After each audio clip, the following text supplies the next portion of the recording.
பட்டதாக இருக்குது.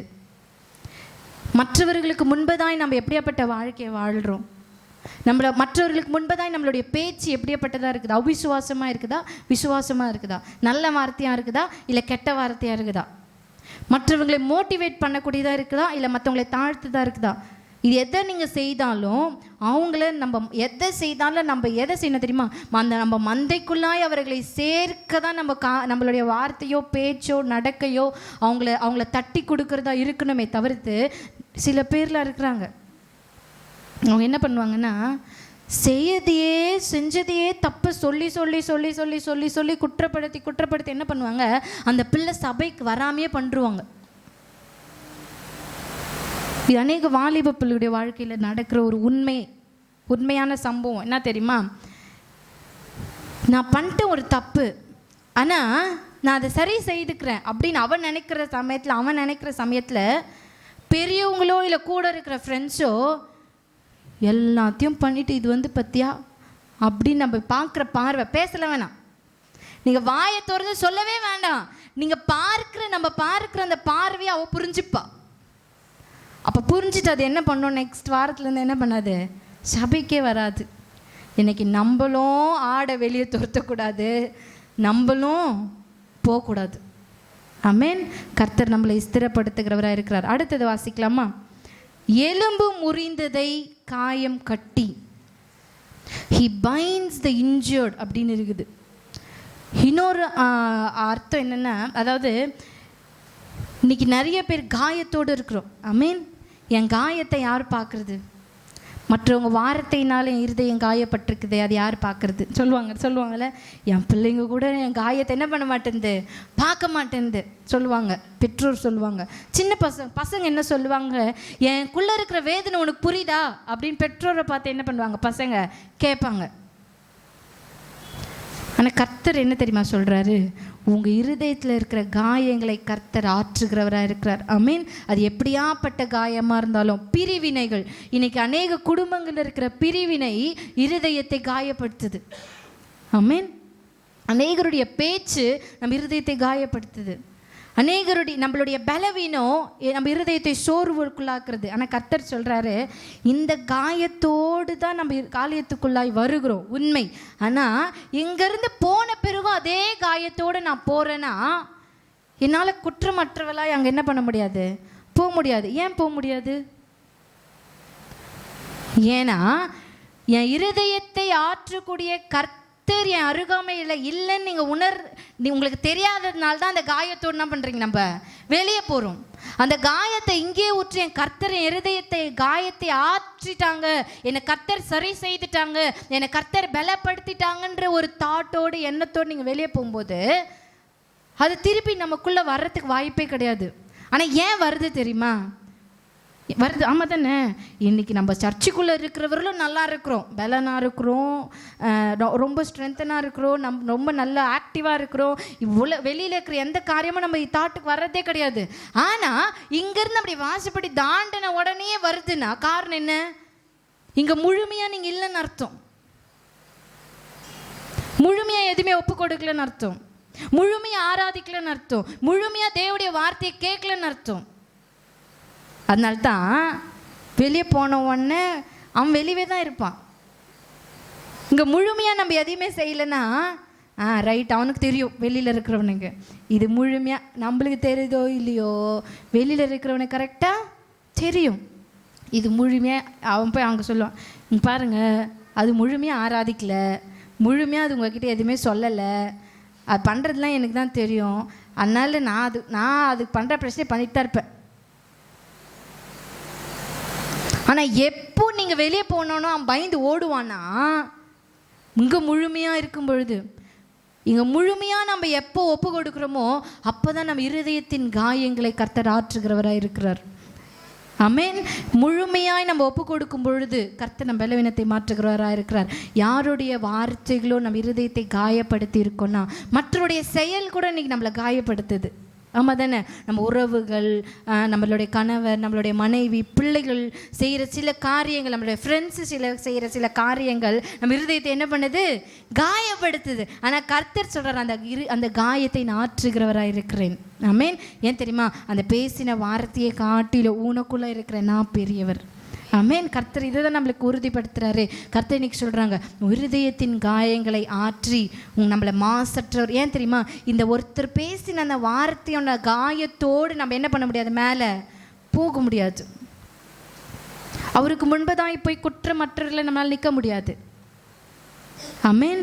அதனால் கர்த்தர் சொல்கிறாரு, இன்னைக்கு உங்கள் இருதயத்தை இன்னைக்கு முழுமையாக ஒப்பு கொடுங்க. யார் பேசினா அந்த வார்த்தையை இங்கே விட்டுட்டு போயிடுங்க. யாருடைய செயல் நம்மளை கஷ்டப்படுத்தி இருந்தாலும் அது இங்கே விட்டுட்டு போயிடுங்க. யாருடைய பேச்சு நம்மளை குற்றப்படுத்தி நம்மளை அசிங்கப்படுத்தி இருந்தாலும் அது இங்கே விட்டுட்டு போயிடுங்க. ஏன்னா அவர்களுக்கு பதில் கொடுக்க வேண்டியது கர்த்தர் தானே தவிர்த்து நாம் கிடையாது. ஆமென். இருதய காயத்தை ஆற்றினது அப்படின்னா பதில் நம்ம கொடுக்க மாட்டோம், கர்த்தர் கொடுப்பாரு. ஆமென். நம்ம பேசிட்டோம் அப்படின்னா நான் என் இருதயம் இன்னும் காயத்தோடு தான் இருக்குதுன்னு அர்த்தம். புரியுதா உங்களுக்கு நான் என்ன சொல்கிறேன்னு?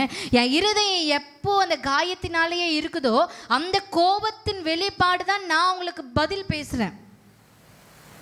ஆனால் எப்போ நான் பதில் பேசாமல் இருக்கிறோன்னு அமைதியாக, அப்போ தான் அதோட சிம்டம்ஸ் தான் என்னன்னாக்கா என் இருதயத்தை கர்த்தர் ஆற்றி இருக்கிறாரு, என் காயங்களை கர்த்தர் கட்டி இருக்கிறாருன்னு அர்த்தம்.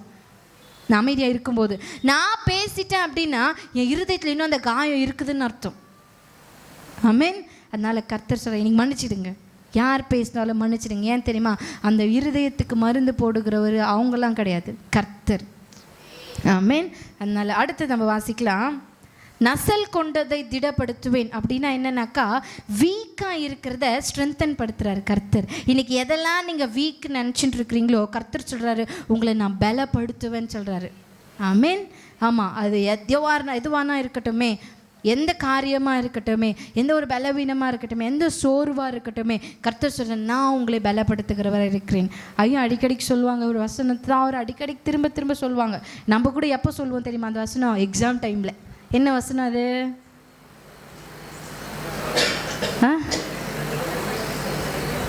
என்னை பலப்படுத்துகிற கிறிஸ்துவினாலே எல்லாவற்றையும் செய்ய எனக்கு பலன் உண்டு.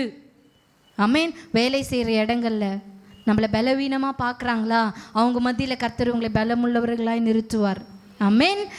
படிக்கிற இடத்துல உங்களை பலவீனமான பாண்டமாக பார்க்குறாங்களா, கர்த்தர் உங்களை பலப்படுத்துகிறவராக இருக்கிறார். உங்கள் வீடுகளில் கர்த்தர் மற்றவர்கள் உங்களை பலவீனமாக பார்க்குறாங்களா, குடும்பத்தின் மத்தியில் உங்கள் குடும்பம் பலவீனம் உள்ள குடும்பமாக இருக்குதா, ஆனால் கர்த்தர் சொல்கிறார், உங்களை பலமுள்ளவர்களாய் மாற்றி அவர்களுக்கு முன்பதாய் கர்த்தர் உங்களுக்கு ஒரு பந்தியை ஆயத்தப்படுத்தி உங்கள் தலையை கர்த்தர் எண்ணெயினால் அபிஷேகம் செய்கிறார். ஆமென். ஆமாம். அடுத்தது நம்ம வாசிக்கலாம். அதாவது பாருங்கள், இன்றைக்கி டீச்சர்ஸ் கூட என்ன பண்ணுவாங்க, பிள்ளைங்களுக்கு மோட்டிவேட் பண்ணுவாங்க. அதாவது பிள்ளைங்க சோர்ந்து போயிடக்கூடாது. ஒரு பிள்ளை படிக்கலை அப்படின்னு தெரிஞ்சால் என்ன பண்ணுவாங்க, அவனுக்கு பக்கத்தில் உட்காந்து சொல்லி. இன்றைக்கி நிறைய பிள்ளைங்களை பார்த்தீங்கன்னா பேரண்ட்ஸை விட பிள்ளைங்க அதிகமாக யார் கூட இருக்கிறாங்க? டீச்சர்ஸ் கூட தான் இருக்கிறாங்க. ஒரு பேரண்ட் அப்படி தான் பாருங்கள், 3 மணி 4 மணிக்கு 3 மணிக்கு ஸ்கூல் விட்டால் கூட 5:30 மணி வரலும் தான். 5:30 மணிக்கு வந்து அவர் கூப்பிட்டு போவார், 5 மணிக்கு தான் வந்து கூப்பிட்டு போவார். ஏன்னு கேட்டால் அவர் சொல்கிறாரு, அவன் வந்து அடங்கவே மாட்டான் வீட்டில், எங்களால் அவனை கட்டுப்படுத்தவே முடியலை. ஒரு நாள் அவங்க அம்மா அவனை அடித்து வாயில் ரத்தமே வந்துருச்சு, அப்படி அடிச்சிட்டாங்க அவனை. அதனால் இங்கேயே இருக்கட்டும் தான் அவனை 5 மணிக்கு வந்து கூட்டின்னு போகிறேன்றாங்க. இன்னைக்கு பேரண்ட்ஸ் முடியாத காரியங்களை பேரண்ட்ஸ் யார் மேலே போடுறாங்க? டீச்சர்ஸ் மேலே. ஏன் சொல்லுங்கள்? ஏன்னா கர்த்தர் இயற்கையாகவே அந்த டீச்சருங்களுக்கு அந்த ஒரு கிருபையை கொடுத்துருக்கிறார். யாருனாலாம் முடியலையோ அவங்களாம் அப்படியே தட்டி தூக்கிட்டு வந்துன்னே இருப்பாங்க டீச்சர் மாருங்க. பார்த்துருக்குறீங்களா? என்னெல்லாம் அப்படித்தான். எங்கள் வீட்டில் எல்லா அத்தைங்களுமே டீச்சருங்க தான். ஸ்கூலில் நான் படித்ததோட வீடுங்களில் படித்தது தான் ஜாஸ்தி. அந்த வீட்டில் கூட பார்த்திங்கன்னா என் ரேங்க் கார்டெலாம் பார்த்தீங்கன்னு வச்சுக்கோங்களேன், ஃபெயில் ஆகாமல் ஒரு சப்ஜெக்ட் கூட இருக்கவே இருக்காது. நம்ப முடியுதா? நம்பித்தான் ஆகணும், வேறு வழி இல்லை, இதான் உண்மை. ரேங்க் கார்டில் ரெட் கோடாக ஃபுல்லாக இருக்கும். சின்ன வயசில் எங்கள் அத்தை தான் எங்களுக்கு டீச்சராக இருந்ததுனால தம்பி பொண்ணு அண்ணன் பொண்ணுலாம் என்ன பண்ண மாட்டாங்க, பார்க்கவே மாட்டாங்க. பயங்கரமாக அடி விழும்.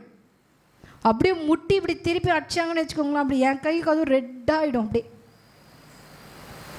இன்னொரு எங்கள் பெரிய அத்தை என்ன பண்ணுவாங்க, பெல்ட் போட்டிருப்போம்ல பின்ன ஃபார்மில், இன்னமும் அந்த அடி எனக்கு ஞாபகம் இருக்குதுன்னா அப்போ யோசித்து பாருங்கள் அந்த அடி எப்படி விழுந்துருக்கும் எனக்குன்னு. அப்படியே பெல்ட்டு உள்ள கையை விட்டு வயிறு அப்படியே கிள்ளிடுவாங்க, தொடையை பிடிச்சி திருவிடுவாங்க.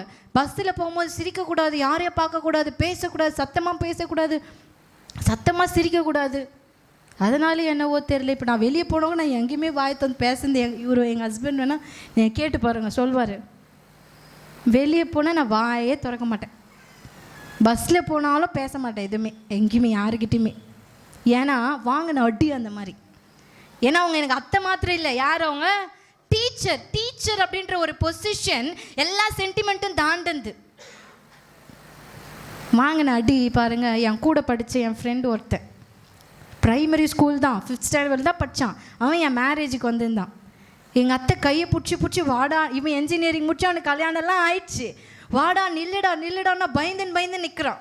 ஏன் வாங்கின அடி அந்த மாதிரி. நெக்ஸ்ட்டு ஹையர் கிளாஸுக்கு வந்தேன். ஸ்கூலில் நம்மளாம் படிக்கிறதே கிடையாது, ஆட்டம்லாம் இல்லை, அது என்னமோ படிப்பு ஏறாது. அதனால் எங்கள் சின்னத்தை அவங்கக்கிட்ட மட்டும்தாங்க என் வாழ்நாள் அடி வாங்காமே நான் இந்த வயசில் நான் வரைக்கும் நான் சின்ன வயசுலேருந்து அடி வாங்காமல் இருக்கிறேன்னா எங்கள் சின்னத்தை தான். அவங்க ஒரு டீச்சர், அவங்க என்ன பண்ணுவாங்க, அடிக்காமையே படிக்க வைக்கிற டெக்னிக் அவங்களுக்கு தெரியும். அதனால் 10th பப்ளிக் 12th பப்ளிக் தான் நான் பாஸ் ஆனேன்னே. ஒன்று கர்த்தருடைய கிருபை, ரெண்டாவது எங்கள் அத்தை என்ன பண்ணுவாங்க, சென்னையிலேருந்து சாயந்தரம் ஸ்கூல் முடிச்சுட்டு வந்தாங்கன்னா மறுபடியும் வெடிகாலம் ஸ்கூலுக்கு போயிட்டு மறுபடியும் ஈவினிங் வந்துட்டு இப்படியே up and down Vellore to Chennai போயிட்டு வந்து எனக்கு சொல்லி கொடுத்தாங்க பாருங்கள், பாஸ் ஆகிட்டேன். ஏன் சொல்லுங்கள், வார்த்தை. இன்றைக்கி அடித்தாலும் அன்பு இருக்குதுன்னு தான் அர்த்தம், அடிக்காமல் சொல்லி கொடுத்தாலும் அன்பு இருக்குதுன்னு தான் அர்த்தம். இன்றைக்கி கர்த்தரும் அதே மாதிரி தான், அடிச்சும் சொல்லுவார், அடிக்காமையும் சொல்லுவார். அடிக்காமல் படிச்சிட்டோன்னா பிரச்சனை கிடையாது. சில பிள்ளைங்க நான் அடி வாங்கினாதான் படிப்பேன்னா அது வேறு வழியும் கிடையாது. ஆனால் இன்றைக்கி காலகட்டத்தில் கொம்பு எடுக்கக்கூடாது, ஆர்டர். அழகாக சார் ஒருத்தர் சொன்னாங்க, நான் நிறைய பேர் சொல்லி கேட்டேன், என்னென்னா இன்றைக்கி டீச்சரை கொம்பு எடுக்காதன்னு சொன்னாங்க, போலீஸ்காரன் கொம்பு எடுத்துட்டான். இன்றைக்கி அந்த பிள்ளைங்கள டீச்சர் அன்றைக்கி ஸ்கூலில் அடிச்சிருந்தாங்கன்னா அந்த பிள்ளை இன்றைக்கி ஜெயிலில் போலீஸ்கிட்ட அடி வாங்கணும்னு அவசியம் இல்லை. இன்றைக்கி ஸ்கூல் சொல்லுது அடிக்காதீங்கன்ட்டு. ஒரு பேரண்ட் லெட்டர், பெரிய லெட்டர் எழுதி அனுப்புகிறாங்க ஒரு மிஸ்ஸுக்கு, என் பிள்ளையை அடிக்காதீங்க, தலை மேலே அடிக்காதீங்க, கை மேலே அடிக்காதீங்க, கால் மேலே அடிக்காதீங்க, எதின் மேலேயும் அடிக்காதீங்க. சரி அப்படின்னா செய்யணும், அவன் மதியானம் சாப்பிட்டானான்னு பாருங்கள், பொரியல் அப்படியே கொண்டு வருகிறான். தமிழ் அப்படியே எழுதி அனுப்புகிறாங்க லெட்டர். முடிஞ்சால் நான் அந்த லெட்டர் எடுத்து வந்து உங்களுக்கு நான் காமிக்கிறேன் பாருங்கள். அவன் பொரியலை வீட்டுக்கு அப்படியே கொண்டு வருகிறான், அவன் ஸ்கூலில் பாத்ரூம் போக மாட்டான். லவ் லெட்டர் மாதிரி ஒரு அம்மா 1st ஸ்டாண்டர்ட் படிக்கிற பையனுக்கு டீச்சருக்கு லெட்டர் கொடுத்து அனுப்புகிறாங்க. அந்த டீச்சர் என்ன பண்ணுவாங்க நீங்கள் நினைக்கிறீங்க, அன்னைக்கு தான் சாத்துன்னு அவனை சாத்துனாங்க. இவ்வளோ நாள் அவனை அடிக்கல, அவனுக்கு என்ன அந்த டீச்சரை பிடிக்குதோ பிடிக்கலையோன்னு எனக்கு தெரில, வீட்டில் போய் சும்மாவே சொல்லி வச்சுருக்கான். அதை பேரண்ட்ஸ் நம்பி இவ்வளோ பெரிய A4 ஷீட்டில் லெட்டர் எழுதி அனுப்புகிறாங்க. ஏங்க பிள்ளைகளுக்கு சோறு ஊட்டுறதுக்கு டீச்சர் வேணும், பிள்ளைங்களை பாத்ரூம் கூட்டு போகிறதுக்கு டீச்சர் வேணும், பிள்ளைங்க அழுதா அதுக்கு சாக்லேட் கொடுக்கறதுக்கு டீச்சர் வேணும், எல்லாத்துக்கும் டீச்சர் வேணும். அது தப்பு செய்தால் ஒரு அடி அடிக்கிறது, ஒரு கொட்டுறதுக்கு டீச்சருக்கு உரிமை கிடையாது இந்த காலத்தில். அதனால தான் போலீஸ் என்ன பண்ணுறான், முட்டிக்கு முட்டி தட்டுறான். இன்னைக்கு கர்த்தர் கூட நம்மளுக்கு அப்படி தான் முட்டிக்கு முட்டி தட்டி நரகத்துக்கு போகாமல் இருக்கிறதுக்கு இப்போவே அவருடைய வார்த்தையில் கொடுத்து திட்டினாலும் அடித்தாலும் நம்மளை அணைச்சாலும் இந்த வார்த்தையை கொண்டு நம்மளை மோட்டிவேட் பண்ணி தட்டி கொடுக்கறதுக்கு காரணம் என்ன தெரியுமா, அங்கே போயிட்டு எரியறதுல உழக்கூடாதுன்னு தான். ஆமென். ஆமாம், கர்த்தர் சொல்கிறாரு, நசல் கொண்டதை திடப்படுத்துவேன். உங்கள் வீக்னஸில் கர்த்தர் உங்களை பலப்படுத்துகிறவா இருக்கிறார். அடுத்தது, நியாயத்துக்கு தக்கதாய் அவைகளை மேய்த்து. சங்கீதம் 23 சொல்லுது, புல்லுள்ள இடங்களில் கர்த்தர் நம்மளை மேய்த்து அமர்ந்த தண்ணீர் அண்டையில் என்னை கொண்டு போய் விடுகிறார். அவரை ஆத்துமாவை தேற்றி தம்முடைய நாமத்தின் நிமித்தம் நீதியின் பாதை. அதான் நியாயத்துக்கு தக்கதாய் நம்மளை எப்படி தெரியுமா ஆண்டவர் மேய்க்கிறாருங்க. அவருடைய நாமத்துக்காக நீங்கள் வாழ்கிறீங்கன்னா நீங்கள் நீதியாய் நியாயமாக வாழ்கிறீங்கன்னு அர்த்தம்.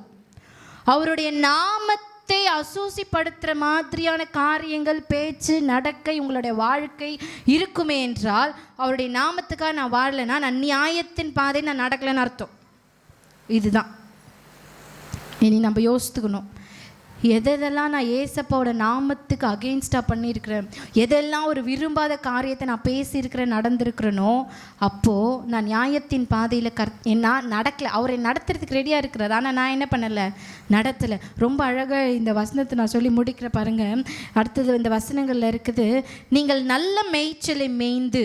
அதாவது இந்த வார்த்தைன்றது இருபுறமும் கருக்குள்ள பட்டயம். ஆமீன். உங்களையும் குத்தும், பேசுகிறவங்களையும் குத்தும், உங்களையும் வகையாக இருக்கும், என்னையும் வகையாக இருக்கும். உங்கள் இருதயத்தையும் குணப்படுத்தும், என் இருதயத்தையும் குணப்படுத்தும். உங்களையும் சரி செய்யும், பேசுகிறவங்களையும் சரி செய்யும். அதுதான் இந்த வார்த்தை. இருபுறமும் ஷார்ப்னஸ். தீட்டி வச்சுக்கிறார் ஆண்டவர். இதை நம்ம அதை கிழிச்சு வச்சுக்கிறோம். நம்ம தானே படிக்கிறோமோ பைபிள் எப்படி இருக்குது, கிழிஞ்சி இருக்குது. ஆனால் கர்த்தர் சொல்கிறாரு, இது இருபுறம் கருக்குள்ள பட்டயத்தை தீட்டி வச்சிருக்கிறாரு. பட்சி கிழிக்கிறோமோ படிக்காது கிழிக்கிறோமோ அது நம்மளுக்கு தெரில. கர்த்தர் சொல்ற நல்ல மேய்ச்சலை மேய்ந்துன்னு என்ன தெரியுமா அர்த்தம்? நம்மளை திடப்படுத்துகிற, நம்மளை சரி செய்கிற வார்த்தைகளை வாரந்தோறும் கர்த்தர் நம்மளுக்கு கொடுக்குறாரு. ஆமேன். வாரந்தோறும் மாத்திரம் இல்லை, நீங்கள் தினந்தோறும் காலையில் எழும்பி இதை திறந்தாலே நல்ல மேய்ச்சல் தான் நம்மளுக்கு. அன்றைக்கி ஃபுல்லாக நமக்கு பசி இல்லை, வருத்தம் இல்லை, பட்டினி இல்லை, எதுவுமே கிடையாது. யார் நம்மளை என்ன சொன்னாலும் தொடச்சி போட்டு போயிட்டே இருப்போம். எப்போ தெரியுமா? இதை காலையில் எழுந்தோன்னே பார்க்கும்பொழுது. ஏன்னா நல்ல மேய்ச்சல் உள்ளே போயிடுச்சுல்ல. அதுக்கப்புறம் எது வந்தாலும் எனக்கு என்ன பண்ணாது, ஒன்றுமே ஆகாது. அது என்னை பட்டினி ஆக்காது, அது எனக்கு பசி கொடுக்காது, யார் என்னை பேசுது என்னை வருத்தப்படுத்தாது. எப்போ இந்த மேய்ச்சல் நான் காலையிலே மேய்ஞ்சிட்டுனா. கர்த்தர் சொல்கிறாரு, சில பேர் சபைக்குள்ளே எப்படி இருப்பாங்கன்னா, நல்ல ஆசீர்வாதமான வார்த்தையை சொல்லும்போது ஆமேன் ஆமேன், எனக்காகத்தான் ஆண்டவரே நன்றி, நான் உன்னை ஆசீர்வதிப்பேன், ஆமேன், உன்னை பெருகவே பெருக பண்ணுவேன், ஆமேன், நீ ஆசீர்வாதமாக இருப்பாய், ஆமேன் சொல்வாங்க. கர்த்தர் நம்மளை சரி செய்ய சொல்கிற வார்த்தை வரும்பொழுது ஆமேன் வராது, எதுவும் வராது, கீழே தான் இருக்கும் தலை. நம்மளுக்கு இல்லை, யாருக்கோ சொல்கிறாரு பழகுது ஐயா, பேசுறது ஐயா இல்லை, கர்த்தருடைய வார்த்தை இது. ஆமேன். கர்த்தர் கொடுக்குற வார்த்தை, கர்த்தர் பேசுகிற வார்த்தை. ஆனால் நம்ம என்ன நினைக்கிறோம், நம்மளை சரி செய்ய வர வார்த்தையை மாத்திரம் பாலத்துக்கு பக்கத்தில் போட்டுரும். எனக்கு இல்லை, அவள் இருக்கிறாப்பார், அவளுக்கு தான் இந்த வார்த்தை கரெக்டு அப்படின்னு நம்ம நினைக்கிறோம். ஆனால் உள்ளுக்குள்ளேருந்து ஒருத்தர் சொல்லுவான், ஏய் முட்டாள், உனக்கு தான் அது. உள்ளிருந்து பேசுகிறவருடைய வார்த்தை நம்ம கேட்கறது கிடையாது. அதனால தான் என்ன அப்படின்னா தெரியுமா நடக்குது, அந்த வார்த்தையை நான் உள்வாங்கி அந்தபடி செய்யாதப்போ நான் வெளியே போகும்போது என்னோடய ஆக்டிவிட்டீஸ் மற்றவங்களுக்கு இடையூறாக இருக்கும் பொழுது என்ன தெரியுமாவது, உங்கள் மேய்ச்சல்களில் மீதியானதை உங்கள் கால்களால் மிதிக்கலாமா? அதாவது நீங்கள் ஏற்றுக்கொண்டு மீதி இருக்கிற அந்த வார்த்தைகளை நீங்கள் மிதிக்கிறதுக்கு சமானம். அந்த வார்த்தைக்கு நான் கேட்டு நான் அதன்படி செய்யலைன்னா எதுக்கு சமானம்? கர்த்தருடைய வார்த்தையை மிதிக்கிறதுக்கு சமானம் கர்த்தர் சொல்றாரு. மிதிக்கலாமான்னு கேட்குறாரு. இன்னொன்று சொல்றாரு பாருங்க, இதோ உங்கள் கால்களை தெளிந்த தண்ணீரை நீங்கள் குடித்து, இங்கே சர்ச்சுக்கு வந்துட்டு நல்ல தண்ணி மட்டும் குடிச்சிட்டு மீந்து இருக்கிற தண்ணியை நீங்கள் நம்ம என்ன பண்ணக்கூடாதான், குழப்பி போடலாமான்னு கேட்குறாரு ஆண்டவர். அதுக்கு அடுத்தது சொல்கிறாரு, என் ஆடுகள் மற்றவங்க நம்மளை பார்க்குறாங்கல்ல, நீங்கள் நினைக்கிறீங்களா நம்மளை யாரை பார்க்கலன்ட்டு? இங்கேருந்து வெளியே போனோன்னே 100 கண் 1000 கண் நம்மளை பார்க்குது. சர்ச்சுக்கு போயிட்டு வராங்களே, இவங்க ஆக்டிவிட்டீஸ் எப்படி இருக்குது? வேதத்தை தியானிக்கிறாங்களே, இவங்களோட ஆக்டிவிட்டீஸ் எப்படி இருக்குது? ஆராதிக்கிறாங்களே, ஜெபிக்கிறாங்களே, இவங்க எப்படியாப்பட்டவர்களாக இருக்கிறாங்கன்னு மற்றவங்க பார்க்குறாங்க பாருங்க. அப்போது அந்த ஆட்டுக்கு, அதுவும் யார், எந்த ஆடு தான்? கர்த்தருடைய ஆடு. கர்த்தர் அவர்களையும் தன்னுடைய சொந்த ரத்தத்தினால் மீட்டெடுத்திருக்கிறாரு. நம்ம மந்தைக்குள்ளே வந்துட்டு அவங்க வரல, அவ்வளோதானே தவிர்த்து அதுவும் கர்த்தருடைய ஆடு தான். அப்போ அந்த ஆட்டுக்கு என்ன சொல்கிறாரு கர்த்தர்? என் ஆடுகள் உங்கள் கால்களால் மிதிக்கப்பட்டதை மேயவும் உங்கள் கால்களால் குழப்பப்பட்டதை குடிக்கவும் வேண்டுமோ? அவங்க ரட்சிக்கப்படுகிறதற்கு அப்போ தடையாக இருந்து அந்த இன்றைக்கி நம்ம இங்கே உள்ளேருந்து கேட்குறோம். நிறைய குடும்ப ப்ரேயர்கள் நடத்தும் பொழுது குடும்ப ப்ரேயர் கலந்து கொள்ளாதவங்க நிறைய பேர் மாடியிலேருந்து கேட்குறாங்க, வீட்டிலேருந்து கேட்குறாங்க, நிறைய பேர் சபைக்கு வெளியிலேருந்து கேட்குறாங்க. இன்றைக்கி நீங்கள் கேட்குற வார்த்தை அவங்களும் கேட்குறாங்க. ஆனால் உள்ளேருந்து கேட்குற நம்ம அந்த வார்த்தையின்படி நடக்காத பொழுது அந்த அந்த வசனத்தை அவர்கள் நம்ம மிதித்து அதை கலக்கப்படுத்தும் பொழுது அதை அவர்கள் ஏற்றுக்கொள்வார்களா? ஏற்றுக்கொள்வாங்களா? அவங்க இவங்களே அப்படி தான் இருக்கிறாங்க. என்ன நடக்க போகுது? அப்போ மற்றவர்களுக்கு நம்ம இடையூறாக இருக்கிறோமா இல்லையா? ஆமேன். அதனால் கர்த்தர் சொல்கிறாங்க, நல்ல மேய்ச்சலை நீங்கள் மேய்ந்து கொள்ளுங்க. ஆமேன். கர்த்தர் சொல்கிறாரு, புஷ்டியும் பலமும் உள்ளவைகளை அழிப்பேன். அதாவது பலமா சில பேர் ஆவிக்குரிய பெருமை இருக்கும்.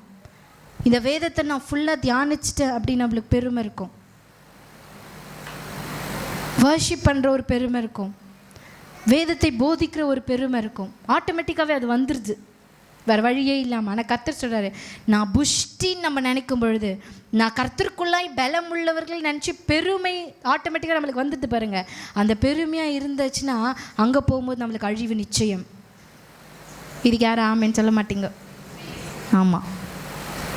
இங்கே இருக்கும் பொழுது நான் புஷ்டியாக இருக்கிறேன், இந்த வார்த்தை என்னை புஷ்டியாக்கி இருக்குதுன்னு சொல்லி நான் தாழ்மையாக இருந்து இன்னும் அனுதினமும் நான் இதுலேயே நான் வளர விரும்புகிறேன்னு நினச்சிட்டோன்னா நம்ம தப்பிச்சுக்கணும். யாரும் தேறினவர்கள் கிடையாது. யாருமே இதில் தேறினவர். எவ்வளோ படிப்பு படித்தாலும் இந்த வேதத்தை இன்னைக்கு ஒரு வசனத்தை படிச்சுன்னா நாளைக்கு அந்த அதே வசனம் நீங்கள் படிக்கும்போது அது வேறு விதமாக உங்ககிட்ட பேசும்.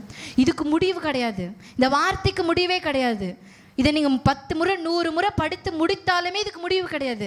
ஏன்னா அனுதினமும் இது நம்மளை நடத்துது, இது நம்ம கூட பேசுதுன்ற பட்சத்தில் இதில் நான் தேறினவன், இதில் நான் புஷ்டியாக இருக்கிறேன், நான் இதில் பலமுள்ளவளாக இருக்கிறேன் அப்படின்னு நம்ம நினைக்கும் பொழுது கர்த்தர் சொல்கிறார், நான் அழிச்சிடுவேன். கர்த்தர் எவ்வளோ தெளிவாக பேசுகிறாரு பாருங்க. ஆனால் நமக்கு என்ன தெரியுமா இருக்கணும்? ஆண்டவரே, நான் அனுதினமும் புஷ்டி ஆகணும் உடைய வேதத்தில், அனுதினமும் உடைய வேதத்தில் நான் பலமுள்ளவளாக ஆகணுன்றது தான் நம்மளுடைய ஜபமாக இருக்கணும். ஆமீன். நான் பேசினேன்னா தெரியும், அனல் பறக்கும். நான் தொட்டால் அப்படியே அபிஷேகம் வரும், நான் தொட்டால் அப்படியே சுகமாகும். என்னுடைய கூட்டத்துக்கு என்னோட சபைக்கு வருகிற ஜனங்கள் அப்படியே நெருப்பாக இருப்பாங்க. அப்படின்றது பெருமையா, தற்பெருமையா, இல்லை தாழ்மையா? தற்பெருமை தானே. அதுதான் கர்த்தர் சொல்கிறாரு, புஷ்டியும் பலமும் உள்ளவைகளை கர்த்தர் அழிச்சிடுவார். எதுலேயுமே அபிஷேகத்தில் வரத்தில் எதுலேயுமே நம்ம தேறினவர்கள் அல்லவே இல்லை. கர்த்தர் சொல்கிறார், இந்த உலகத்தில் யாருமே நல்லவங்க இல்லை என்னை தவிர. கர்த்தர் அதானே சொல்கிறாரு, நான் தான் நல்லவர், நான் தான் முடிவு பரிந்து நல்லவராக இருக்கிறேன், நான் தான் முடிவு பரிந்து உங்களை நடத்துகிறாராக இருக்கிறேன்னு கர்த்தர் சொல்கிறாரு.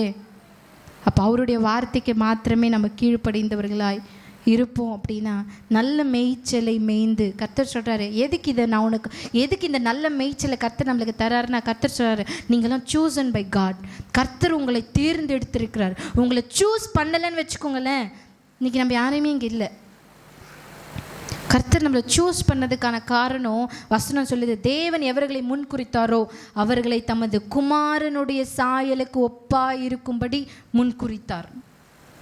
அவருடைய சாயலுக்கு ஒப்பாய் இருப்பதற்காகவே கர்த்தர் நம்மளை முன்குறித்து அழைத்திருக்கிறார், நம்மளை தெரிந்திருக்கிறார். அதனால தான் கர்த்தர் நம்மளுக்கு மெய்ப்பராக இருக்கிறேன்னு சொல்கிறாரு. ஆமேன். கர்த்தர் சொல்ல, உமது கோலும், தினந்தோறும் நம்ம சொல்ல வேண்டிய ஒரு விஷயம், ஆண்டவரே உமது கோலும் உமது தடியும் என்னை தேற்றும்.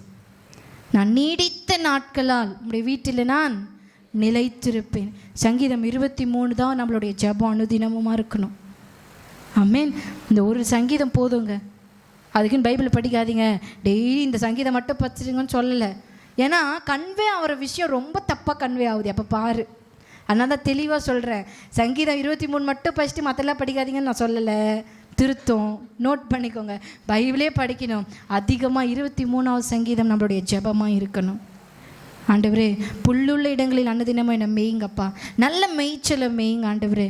நல்ல மேய்ச்சலுக்குள்ளே எங்களை கொண்டு போங்க. சொல்கிறீங்களா? கண்களை மூடி. அப்பா, நீர் சொல்லியிருக்கிறீர், என்னை பலமுள்ளவளாய் மாற்றுவேன்னு சொல்லியிருக்கிறீங்க. எனக்கு நல்ல மேய்ச்சலை தருவேன்னு சொல்லியிருக்கிறீங்க. என் இருதயத்தின் காயத்தை ஆற்றுவேன்னு சொல்லியிருக்கிறீங்க.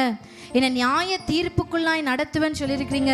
என்னை நியாயத்துக்கு ஏதுவா நீங்கள் என்னை மெய்ப்பன்னு சொல்லியிருக்கிறீங்க. ஆண்டவரே, நீங்கள் எனக்கு நல்ல மெய்ப்பராக இருக்கிறபடியால் ஆண்டவரே உமக்கு நான் நன்றி சொல்லுகிறேன்னு சொல்கிறீங்களா? அப்பா உமக்கு நன்றி ஆண்டவரே. அப்பா உமக்கு நன்றி ஏசப்பா. அப்பா உமக்கு நாங்கள் நன்றி செலுத்துகிறோம். கர்த்தர் நீர் நல்லவராக இருக்கிறீர், நீர் பெரியவராக இருக்கிறீர் ஆண்டவரே. உங்களுடைய வார்த்தை எங்களை பலப்படுத்தட்டும். அநேக காயத்தோடு, இருதயத்தின் காயத்தோடு, மனுஷருடைய வார்த்தை நிமித்தமாய் இருக்கிற அந்த காயத்தோடு இங்கே அமர்ந்திருக்கிற நாங்கள் கர்த்தாவே, எங்கள் இருதயத்தின் காயத்தை கர்த்தர் நீங்கள் ஆற்றுங்கப்பா. எங்களை பலப்படுத்துங்க, எங்களை பலப்படுத்துங்க. நீங்கள் சொல்லுங்கள், அப்பா உமக்கு பிரியமானதை நாங்கள் செய்ய எங்களுக்கு அனுதினமோ நீங்கள் கற்றுத்தாங்க ஆண்டவரே. எங்களுக்கு கற்றுக் கொடுங்கப்பா. நல்ல மேய்ச்சலை நாங்கள் மேய்ந்து கொள்ள எங்களுக்கு கற்றுக் கொடுங்க. எங்களை நாங்கள் ஒப்பு கொடுக்குறோம், எங்களை நாங்கள் அர்ப்பணிக்கிறோம் ஆண்டவரே. எங்களை நாங்கள் அர்ப்பணிக்கிறோம்ப்பா. முடிவு பரியந்தமும் கர்த்தாவே, நாங்கள் குற்றம் சாட்டப்படாதவர்களாய் இருக்கும்படி எங்களை ஸ்திரப்படுத்துகிறவராய், பலப்படுத்துகிறவராய், அனுதினமோ எங்களுக்கு அருகாமையில், அனுதினமோ எங்களுக்கு முன்பதாய், எங்களுடைய வேலை ஸ்தலங்களில், நாங்கள் படிக்கிற இடங்களில், எங்களுடைய ஸ்கூலில், எங்களுடைய காலேஜில், அன்று எங்கள் வீடில், எங்களுடைய குடும்பத்தில் கர்த்தர் நீர் எங்களுக்கு இருக்கிறபடியால் உமக்கு நாங்கள் நன்றி செலுத்துகிறோம். எல்லா துதியும், எல்லா கண்ணமும், எல்லா மகிமையும் ஒருவருக்கே நாங்கள் செலுத்துகிறோம். நல்ல தகப்பனே, ஆமென். வார்த்தைகளின்படி